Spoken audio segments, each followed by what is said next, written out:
We will start, inshallah, with the beginning of the book. This year, we have a new book, and today will be the introduction, inshallah, to this subject. We talked last year about the fiqh, and we took the madhab of Imam Shafi'i, rahimahullah. But this year, we are moving one step higher. And actually, we already skipped one step. Because in fiqh, when you study, there are certain steps that you have to take if you wanted to understand fiqh. That's why scholars wrote different writings about fiqh. Sometimes you find them writing small book, although they are able themselves to write a bigger book. Sometimes they quote only, and that's the majority of scholars, they write only the opinion of their imam that they follow, while they are able to write about the four imams. So they did not do that haphazardly. There was a reason for this. So we will talk about this book that's within our hands that we will study, Bidayat al-Mujtahid.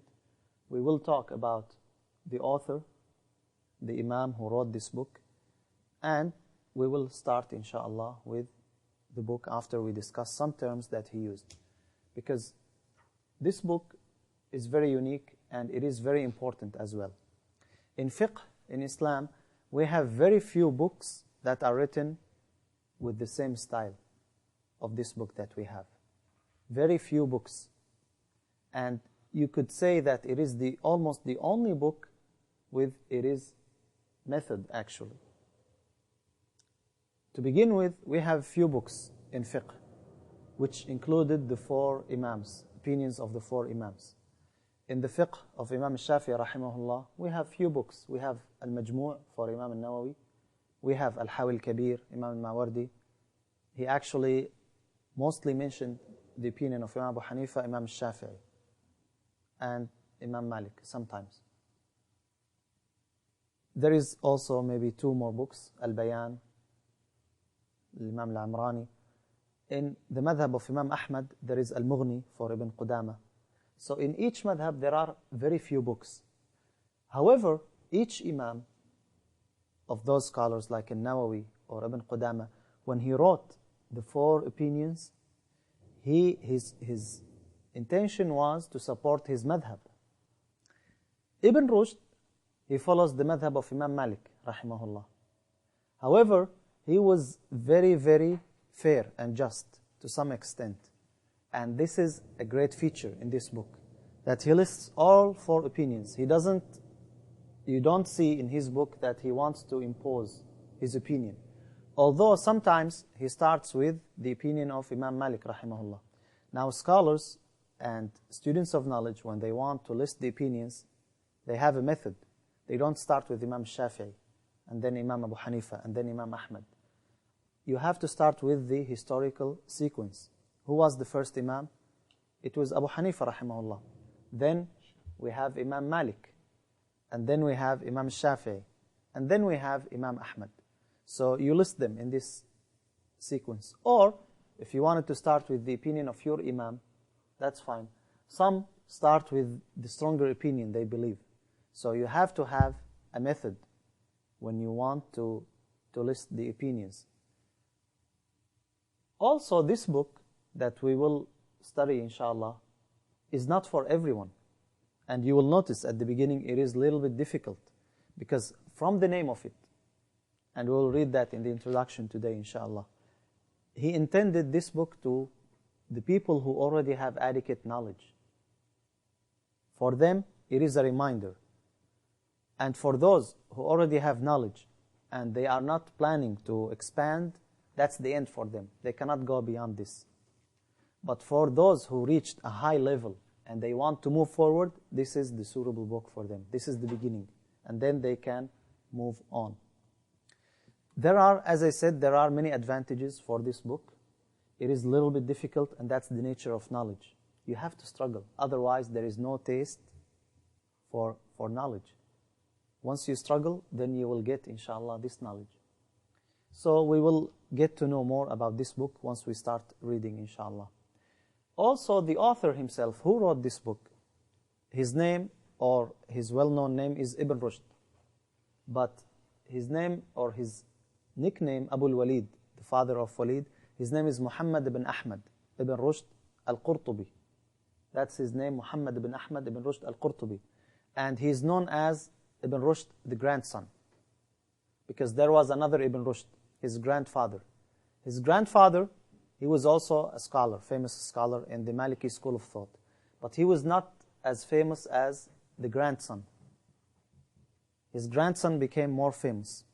This is Ibn Rushd. He was born in the year 520 in Spain, in Al-Andalus, in Qurtuba or Cordoba. That's where he was born. And he died in the year 595 in Morocco. But he was buried in Qurtuba because that was his will. He wanted to be buried in his birthplace, his hometown. Ibn Rushd, he is a great scholar, no doubt. And again, this book by itself is a unique book.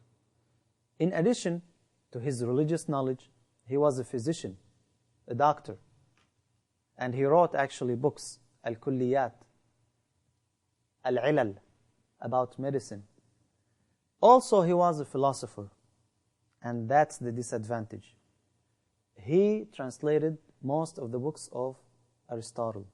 And probably, had it not been for him, the West would not have known anything about Aristotle. And that's why many scholars disliked Ibn Rushd. And actually some of them even considered him a disbeliever. Because everyone who was involved in philosophy, he was affected by it. Some became extremists to the extent that they denied God, and they considered this only metaphors and things that conceptual. There is no reality for paradise or hellfire or even God. Some of them were moderate. They only tried to take advantage of philosophy, but they could not. They were affected by it. Some of them, they read philosophy and they rejected it. So Ibn Rushd, you could say he's not extremist, but he's in a level where he had many mistakes in regards to the religion. Although he's a great scholar in regards to fiqh, you cannot deny this. Whoever read his book, Bidayat al-Mujtahid, he knows that he is a scholar. But again, people differed whether he is a Muslim or he ended up as a disbeliever. And that's why some scholars gave the fatwa. Actually, in his final days, before his death, some of his books were burnt because of political disagreement with the Khalifa at that time. So Allah knows best how he ended up, but he wrote some books actually even refuting some writings from the Ahl Sunnah wal Jama'ah. Some writings that condemn philosophy. One of these writings is Tahafut al-Falasifa. This writing was by Imam al-Ghazali, rahimahullah, the Shafi'i scholar. He wrote criticizing philosophy and philosophers. So Ibn Rushd, he wrote another book, Tahafut al-Tahafut, refuting what al-Ghazali said. So again, regardless of whether he is a believer or a disbeliever, he is a great scholar, and we will benefit from his knowledge. We're not to judge people. Allah subhanahu wa ta'ala will judge them, and Allah knows best how he ended up. But he has many good things in addition to the philosophy that he was involved in. In the introduction, when we start talking and reading what he said, we will know why he wrote his book. What did he say about his book? And also we will come across some terms that are used in this book, because he assumes that now when you are reading this book, you have enough knowledge to know what he's talking about. You may find it difficult, but later on, inshallah, it will become easy. We will come to know some terms like masail, ahkam, taqleed. And then he tells you that there are 3 channels by which we know the ahkam. Ahkam is plural of hukum, and the hukum is a ruling or a judgment. It could be secular or religious. When I tell you this is white, this is hukm. But when I tell you this is halal, this is also hukm. But then it becomes a religious ruling. So he is talking here about the ahkam in sharia. And that's the custom thing when we talk in fiqh, when we say hukm, what's the ruling? What do you mean by what's the ruling? The ruling of sharia, of Islam. Is it halal? Is it haram? Is it permissible? Is it impermissible? So he tells you the channels are three by which we know these ahkam, these rulings. What are these channels? He says word, act, and approval from the Messenger sallallahu alaihi wasallam. And we studied this. When we define the sunnah, what's the definition of sunnah according to the fuqaha? What? Sayings, actions, approvals of the Messenger sallallahu alaihi wasallam. Now you'll notice that this definition is different from the definition of the scholars of Aqidah regarding the Sunnah, or scholars of Hadith, or scholars of Seerah. So in each type of knowledge, we have a different definition. However, we have some ahkam where there is no ruling, like the recent things. Drugs. What's the ruling on drugs? Did the Prophet ﷺ forbid it or allow it? Or he did something about it, or he was silent? It is a new thing. So what do we do here? He said we use something called analogy, Qiyas. And this is what we will study inshallah in Usul al-Fiqh, the principles of fiqh. And we'll talk about this inshallah tomorrow in Usul al-Fiqh. Then, after that, he says that the kinds of words through which ahkam are received are four. Now, he's not talking about the channels, he's talking about the kind of words. He tells you the type of words are four. First type is am, general word. When we say an-nas, what's the meaning of an-nas? People, all people. It is general, black or white people, rich or poor people. That's am, general.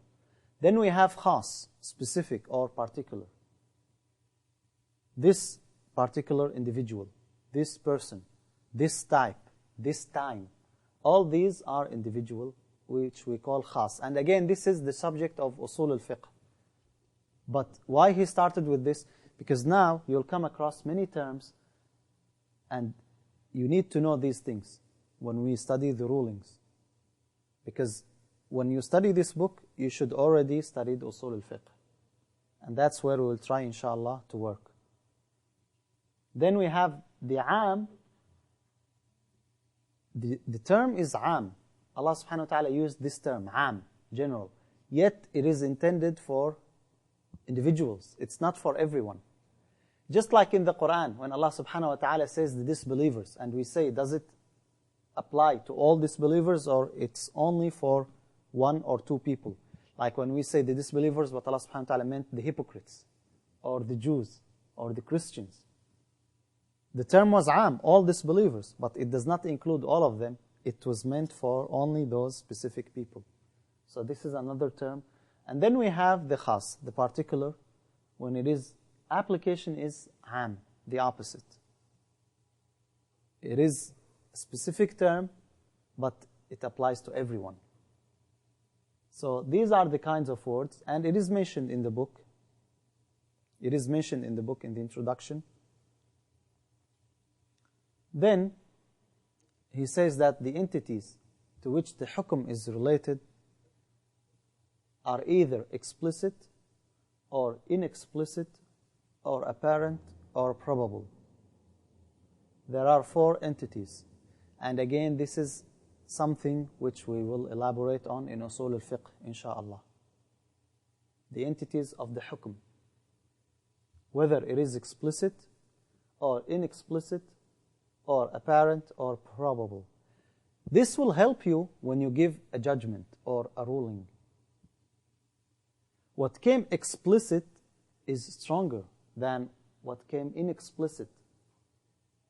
Once you derive something, when Allah subhanahu wa ta'ala says, أَقِيمُوا الصَّلَاةِ, establish prayer. This is explicit about the ruling on prayer. Do you have to pray? The answer is yes, it came explicitly, أَقِيمُوا الصَّلَاةِ. But how many times? At what time? It's inexplicit. So I cannot derive from this ayah by itself that we have to pray 5 times.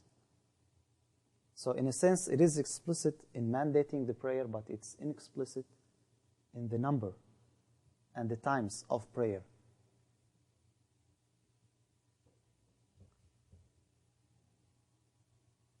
Ibn Rushd says that we have 5 ahkam. And that's what scholars agreed on. What are the ahkam? When you say, give me the ruling, what are you looking for? Yes? Yes, they are 5. What are they? Whether it is obligatory or mandatory, forbidden, permissible, recommended, or disliked. And again, what's the definition of each one of them? That's the subject of usul al-fiqh. Wajib, and we will come to know, inshallah, that some scholars differed between what is wajib and what is fard. The majority says they are the same, wajib or fard, mandatory. But in the Hanafi school of thought, they differentiate between what is wajib and what is fard. And we will come to know that, inshallah. Mandub, or recommended. Haram, or prohibited. Makruh, disliked. And mubah, allowed.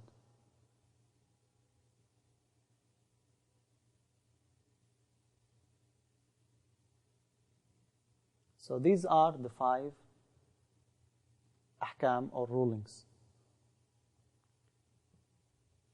Then we will notice that we have different terms. Khitab, bayan, mukallaf, ijma', ikhtilaf. All these you should know by now, all these terms. And we will, inshallah, once we come across them, we will explain them more. Now what I want from you is to open the book on the preface, and we will read. Everyone online, I need you to open the book and tell me that you already ready. Open the book on the preface, and we will read now, inshallah. So go ahead, Bismillah. My purpose in this treatise is to lay down in it. Okay, slow down a little bit. Now you will notice what he's saying, my purpose. So you know what's the reason why he wrote this book. Go ahead. My purpose in this treatise is to lay down in it for myself, by way of remembrance, the issues of the ahkam that are agreed upon and those that are disputed, along with their evidences, and to indicate those bases of the disputes that resemble general rules and principles, for the jurist may be presented with problems on which the law, shar', is silent. The issues are mostly those that are expressly stated in the law, or are closely related to those that are so stated. They are the issues agreed upon by the Muslim jurist since the generation of the companions, God be pleased with them, till such time that taqleed was rampant. Okay, now this is the first term, taqleed. What's the meaning of taqleed? I mean, imitating. But here, what does he mean by imitating? Yes? Blind following. Blind following. Is this an accurate term? What's meant by that? Blind following. We will come to know exactly in usul al-fiqh, inshallah. But basically, taqleed is to follow the opinion of the one that you don't have to follow his opinion without an evidence. That's a definition for taqleed. What do we mean by that? To follow someone who you don't have to follow without an evidence.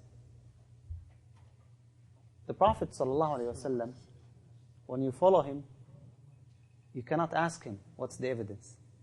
But following the Messenger ﷺ is not called taqleed. While following a scholar, this is called taqleed. Okay? So anyways, that's what's meant by taqleed. Move on. Or those over which a difference of opinion among them became widely known. Before recording these issues, we will mention for you as briefly as possible, the different channels through which the ahkam of Sharia were received, the various categories of such ahkam, and the causes that necessitated controversy. Okay. Next page.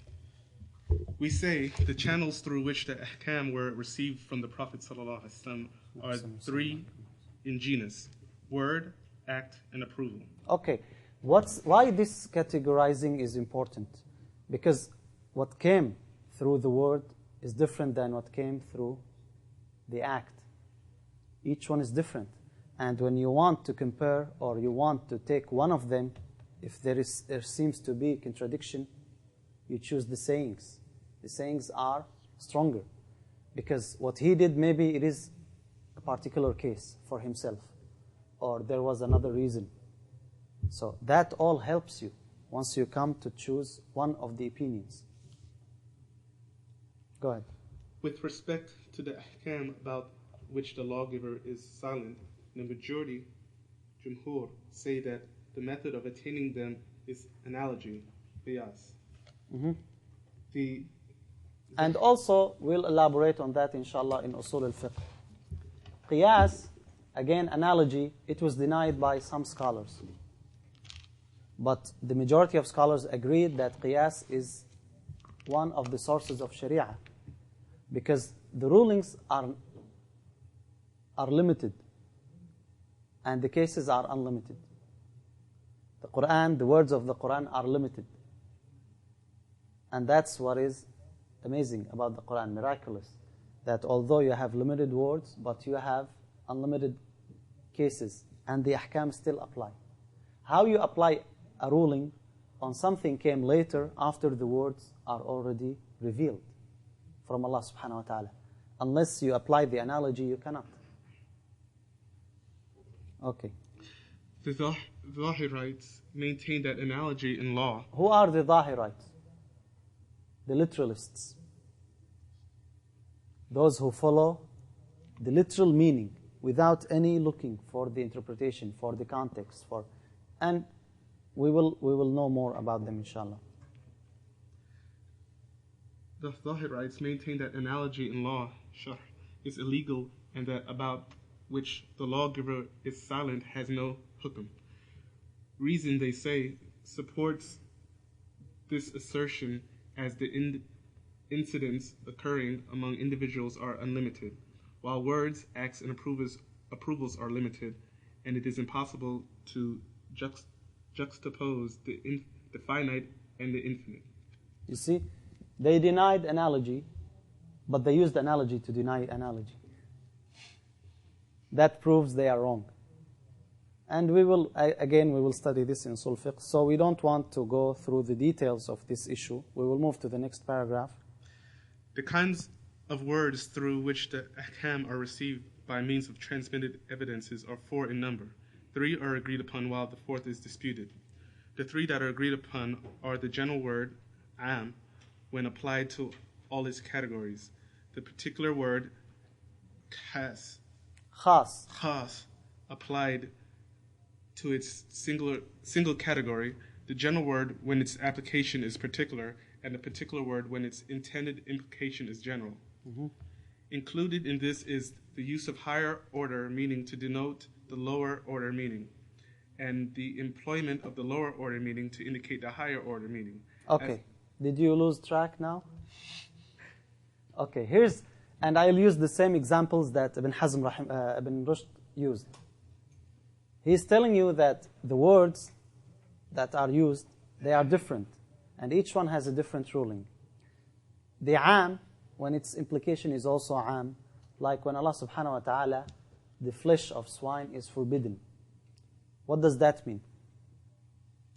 Did it specify specific swine, or it is general for all types of pig? Can someone come and say, when Allah subhanahu wa ta'ala mentioned that, He mentioned it for people in Arabia. So I am eating the pork in Europe. That's not included. Can he have this claim? Or we tell him Allah subhanahu wa ta'ala did not specify. It is am, so it means am, general. Okay?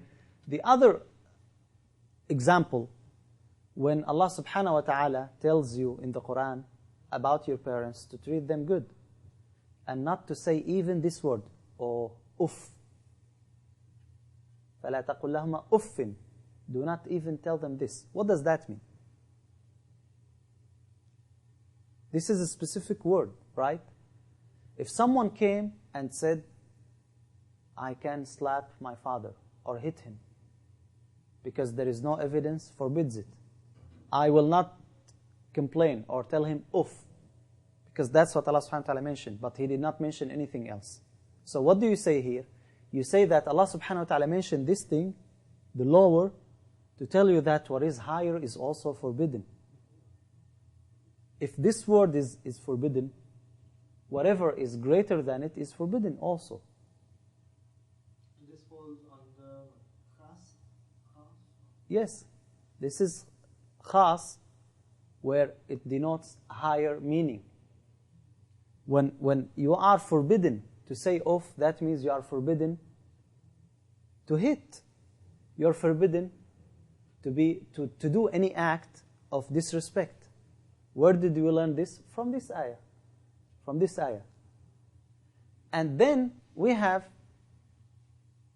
what is stated, zahir, or nas, and it will come inshallah. Okay, move on. The example of the first of the four types of terms is found in the words of the Exalted, forbidden unto you for food are carrion and blood and swine flesh. The Muslim jurists agreed that the word swine, khinzir, includes all kind of swine unless it belongs to the category to which the name is not applied. Yes, because in Arabic sometimes they give the same name, but it's different thing. Like they say khinzir al-ma', the water, swine. But in English it's a different word. Why they say this? Because they saw there are some similarities. But that does not mean they have the same ruling.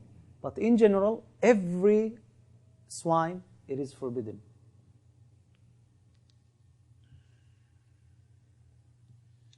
Unless it belongs to the category to which the name is not applied, except by way of equivocality, Ishtirak. ishtirak, Yes, ishtirak. like the term swine of the sea, porpoise. The example of the general word implying the particular is found in the words of Allah, take alms of their wealth, wherewith thou mayest purify them and mayest... Yes, this is another example. خُذْ مِنْ أَمْوَالِهِمْ صَدَقَةً. Allah subhanahu wa ta'ala told the Messenger sallallahu alaihi wasallam to take from their monies a charity. This charity is what? The zakah. Although the word is used sadaqah, but here it meant particular thing, which is what? The zakah. Another thing, Allah subhanahu wa ta'ala told the Messenger sallallahu alaihi wasallam to take of their money zakah. How many types of the money that zakah is due on?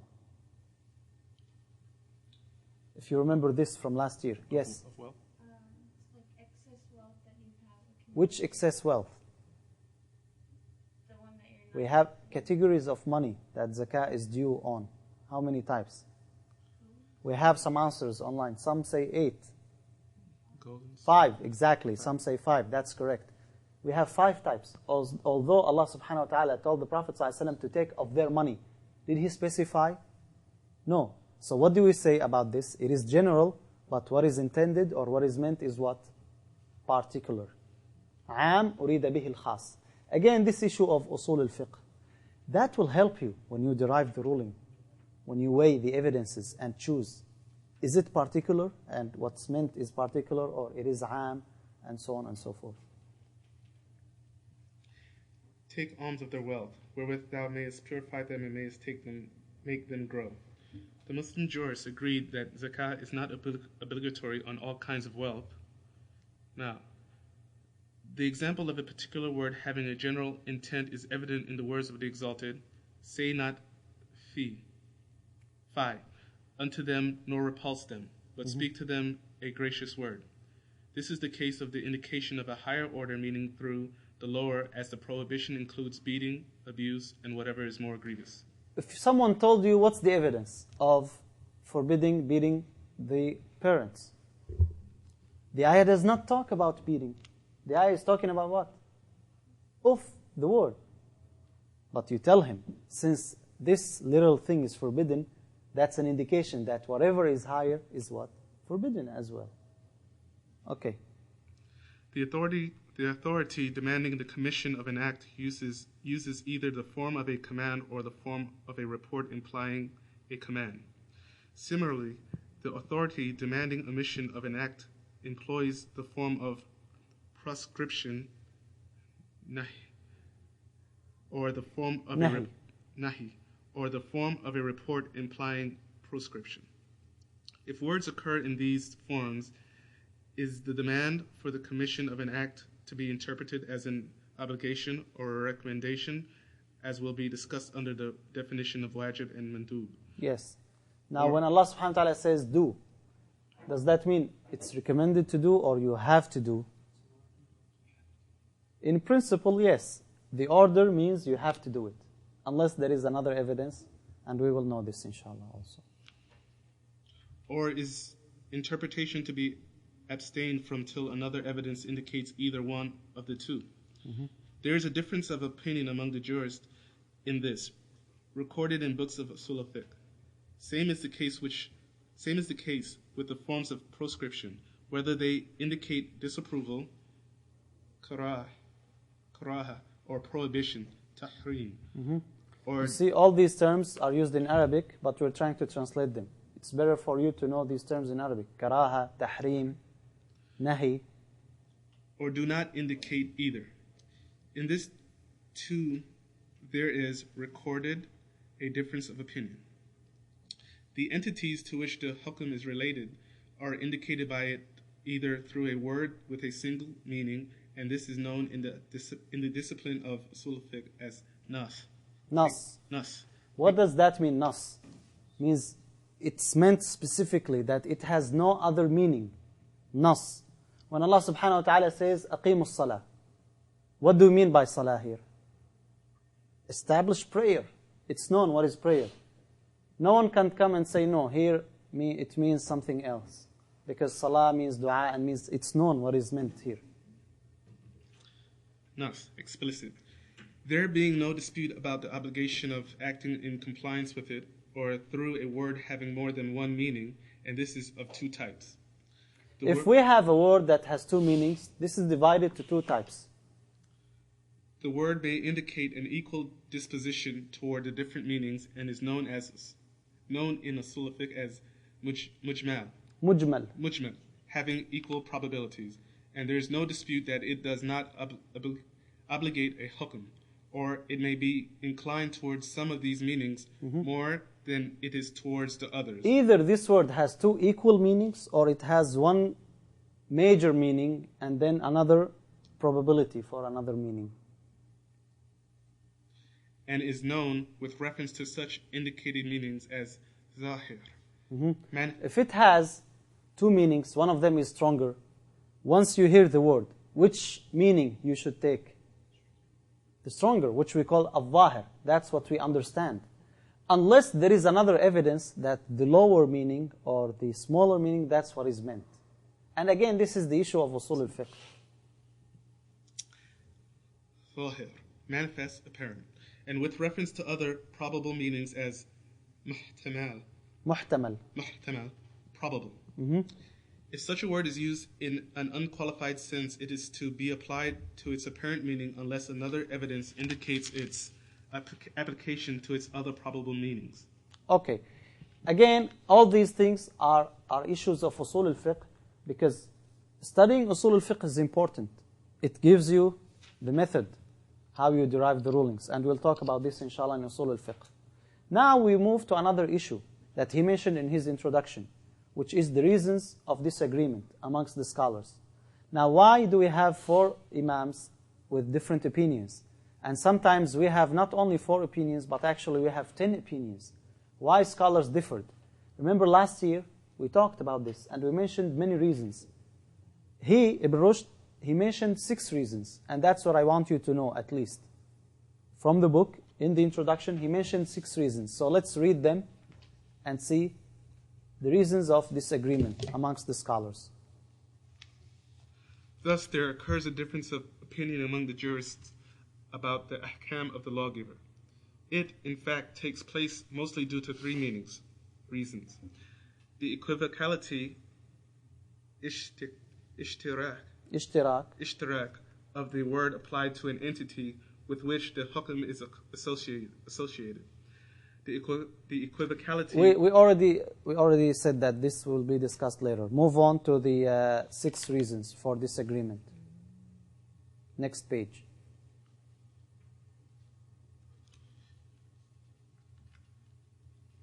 Open the next page. Consensus. It is possible for the... No, next page. Yeah. The causes of conflict. Yeah, the causes of conflict. The causes of conflict of opinion, ikhtilaf, by genus are 6. Okay, so there are 6 causes of conflict. First is the vacillation of the words between these 4 modes. That is, between the general word meant as a particular word, or the particular word implying generality. Okay, this is a cause of disagreement. Why? Because sometimes you may understand from the word something specific, while others understand something general. For instance, when the Prophet ﷺ says, whoever came to the masjid, he should pray 2 rak'ah. Is this general? Or this is general but means specific thing. You pray 2 rak'ah unless it is a time where you cannot pray, after subh or after asr. Whoever understood it as general and its application is general, he said you pray anytime. Whoever understood that it is general but what is meant is specific, excluding those 2 times or 3 times, he said you cannot pray. That's one of the reasons. The second one, or the particular word implying generality, or a general word implying generality, or a particular word intending a particular meaning, or there is present or absent an indirect indication of the communication. Okay, we move on. Next reason. The second cause is the equivocality, ishtirak. Yes, in words. This occurs sometimes in the individual word, like the word period. Exactly. You remember the disagreement amongst scholars? What's the word qur means? Why they differed on the period of waiting for a woman until she can marry again, whether she is divorced or widowed. Why? Based on the meaning of this word. It's one word, but it has 2 meanings. It means whether purification or menses. So which one you take? It has both meanings, and based on that, scholars differed, because it is mushtarak. This word has both meanings. Okay. That is applied to both to purity and to menstruation. Similarly, the word command, amr, whether it is to be given the initial meaning of obligation or of recommendation, and the word... Okay, I think this is clear. The third reason... The third cause lies in the different probabilities of the grammatical structure. Yes, sometimes they differ because of the grammatical structure. What's the structure of the sentence or the word itself? And again, because the Arabic language is very rich, and sometimes one articulation, not one letter, but the articulation, it changes the entire meaning, and thus it changes the hukm. And this requires some knowledge in Arabic. And that's, you will find out inshallah later by examples. Okay. The fourth is the ability of the word to indicate its literal meaning, and an allegorical or metaphorical sense resulting from it. Yes. This is similar maybe to the ishtirak, but it's different in a sense. Now the same word, it has a real meaning, literal meaning, and it has another meaning. An example for this, a lion. What's the meaning of a lion? You know what's the meaning? It's a lion, animal, right? When you say he is a lion, what do you mean by this? Temperament. Do you mean he is the animal with the fangs, or you mean he is strong? He is strong, right? So this causes difference of opinions sometimes. Was it meant the literal meaning or the allegorical meaning? And we have many examples for this. I'll give you one example that you all know. The incident of praying Asr, when the Prophet ﷺ told the companions to pray Asr in Bani Qurayza. Remember, after the battle of Al-Ahzab, he told them no one should pray Asr except in Bani Qurayza. Some scholars understood the literal meaning that they cannot pray Asr except in Bani Qurayza, even if they missed it. If they missed the time and they had to wait until Maghrib, because that's what the Prophet ﷺ said. Others said no. The Prophet ﷺ meant from that we have to rush and hurry up. So they prayed Asr there, not in Bani Qurayza, and then they rushed. Now it is the same word, but some of them took it literally and some of them took it allegorically. So this is the example. The fifth cause is the occasional use of the word in its absolute unqualified mutlaq meaning, or in a qualified sense, like the unqualified use on occasions of the word slave, raqaba. Yes. Allah subhanahu wa ta'ala says in the Quran, فَتَحْرِيرُ رَقَبَةٍ, you free a slave. Did He specify what kind of slave? Does it have to be a believer or a disbeliever? It's not specified. That's what we call mutlaq. But it came in other cases where it was specified. تَحْرِيرُ رَقَبَةٍ مُؤْمِنَةٍ. So do we take it at all cases, or once it is not specified, we take it open and we can free any slave, or we take it specific? This is another cause of conflict. The sixth cause is the conflict between two texts. See, that's the last cause Ibn Rushd mentioned. Although to many people they think it's the only and the most reason of conflict, the conflict between two texts. And that's not true actually. Many times you don't even have any text. The matter is not always as you may think. There is a weak hadith and there is a strong hadith. So you take the strong hadith and you ignore the weak hadith. Yes, sometimes maybe that's the case, but many times that's not the case. So what do you do? But if that's the case, you have two texts and both of them are authentic. What do you do? That's a reason of conflict, and of course there is a method you have to follow. Okay, so this is the introduction for the book, and inshallah now we will start with the book. And of course scholars starts with what? The book of Tahara. Although he is Maliki, and many Maliki scholars, they start with which book? Book of prayers, because they tell you Tahara is not mandatory unless it is time for prayer. So let's see, what does he say? The book of ritual purification, Tahara. The Muslim jurists agree that Sharia, legal purity, Tahara, is of two types. Okay, so now we have agreement, and this is one of the characteristics, beautiful things about this book. He starts with the agreement. It doesn't have to be conflict, because many times scholars agree. So he tells you what they agreed and what they disagreed on. So he told you that they agreed that the religious purity is of two types. Taharatu hadath wa taharatu khabath. Purity from hadath. And this is a new term. It's not new actually, we already took it last year. And tahara from khabath. So what is hadath and what is khabath? Hadath is what? Ritual impurity. Khabath is what? Physical impurity. Physical impurity. Hadath, you may not see it. Someone cannot pray, he has to make wudu. Physical, you may see it, and also you may not see it. Okay, next. They also agreed that purity from hadath is of three kinds: ablution, wudu, bathing, ghusl, and their substitute ablution with clean earth. Okay. Tayammum. So what are the three forms of ritual purification? Wudu, ghusl, tayammum. But look what he mentioned.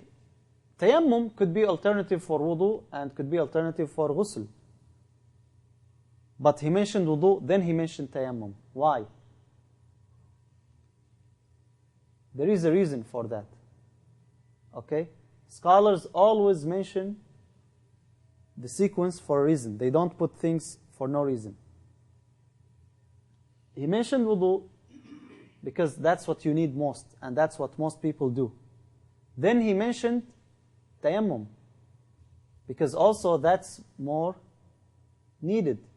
While ghusl may not be needed for a week or 2 or 3 or even months. You mentioned wudu, ghusl, and then What if he mentioned that? What if he mentioned wudu, then ghusl, and then tayammum? Also, if that's the case, because tayammum could be alternative for both.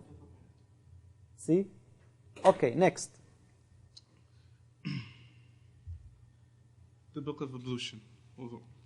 Kitab al-Wudu.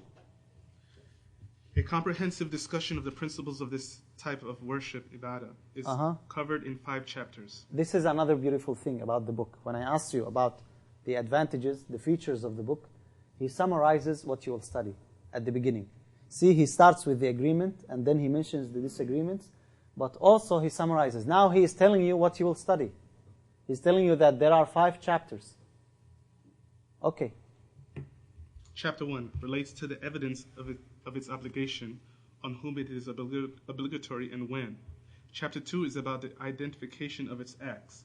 Chapter 3 is about the identification of that with which it is performed, that is, water. Chapter 4 is about the identification of factors nullifying it, and Chapter 5 is about the identification of things with which it can be performed. Okay. Like water.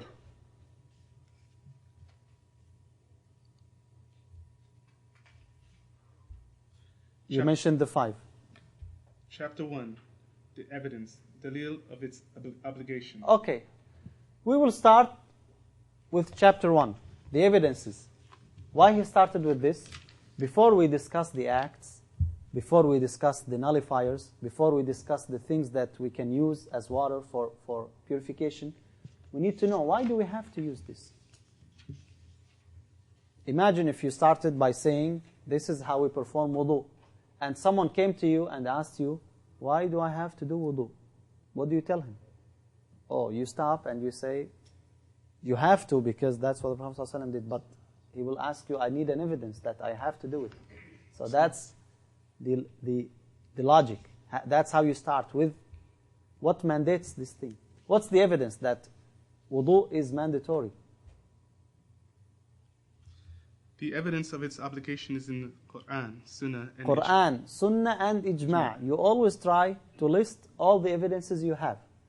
We have book of Allah, we have the Sunnah, and we have the Ijma'.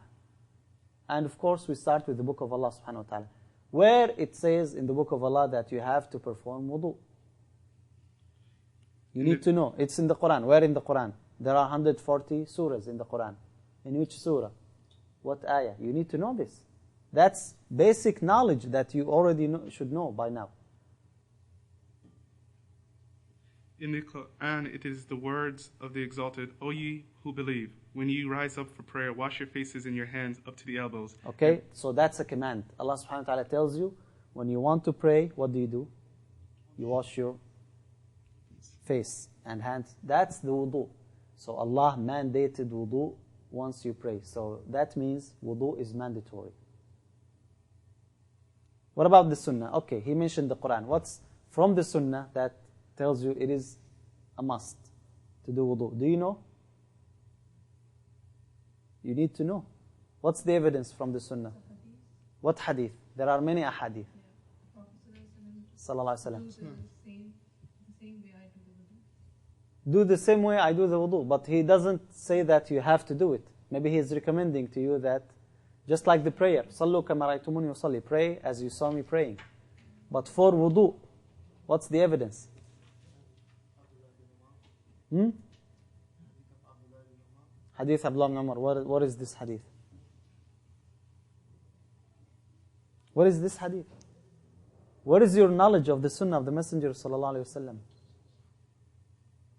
You need to know. That's the beginning. You have to know these things. Okay, go to the hadith. What did he mention? In the Sunnah, it is in the words of the Prophet sallallahu Sallallahu alaihi wasallam. Allah neither accepts prayers without purity nor charity out of purloined wealth or spoils. Yes. لا يقبل الله صلاة بغير طهارة or wudu ولا صدقة من غلول. This is the hadith. Okay. And in his saying, Allah does not accept prayers from one who has acquired hadath till he performs ablution. لا يقبل الله صلاة بغير لمن أحدث بغير وضوء. Okay, so there are many ahadith that indicates you have to perform wudu before prayer. Okay, and then we have the ijma'. All scholars agreed on this, and we will not discuss this. That's enough, and we will move from here to the next level, which is the acts of wudu, and that will be, inshallah, the topic for next session. Is there any question so far about what we covered today? If anyone has any question.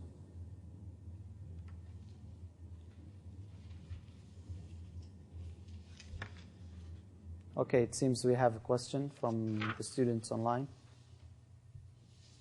Go ahead.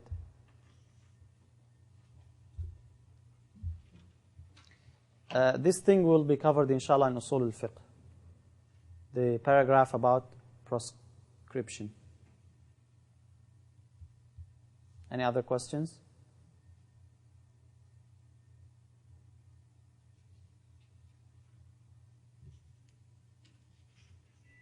Okay, then inshallah we'll conclude here. هذا وصلى الله وسلم على نبينا محمد وعلى صحبه أجمعين. السلام عليكم ورحمة الله وبركاته.